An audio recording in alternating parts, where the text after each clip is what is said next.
সরকারকে ধন্যবাদ জানিয়ে ত্রিপুরা ন্যায্য মূল্য দোকান পরিচালন সমিতি সদর এএমসি ও ডুকলি বিভাগীয় কমিটির উদ্যোগে বৃহস্পতিবার রাজধানীতে এক বাইক মিছিলের আয়োজন করা হয়।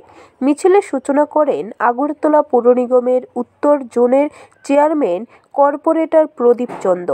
কর্পোরেটর প্রদীপ চন্দ জানান, করোনা পরিস্থিতি থেকে পরবর্তী 5 বছর দেশের সরকার মাথাপিছু 5 কেজি করে চালের ব্যবস্থা করেছে। পাশাপাশি রাজ্য সরকার ফেব্রুয়ারি ও মার্চ মাস রাজ্যের সকল রেশন কার্ড হোল্ডারদের জন্য কার্ড পিছু 5 কেজি করে চালের ব্যবস্থা করেছে। তার জন্য কেন্দ্রীয় ও রাজ্য সরকারকে ধন্যবাদ জানিয়ে মিছিলের আয়োজন।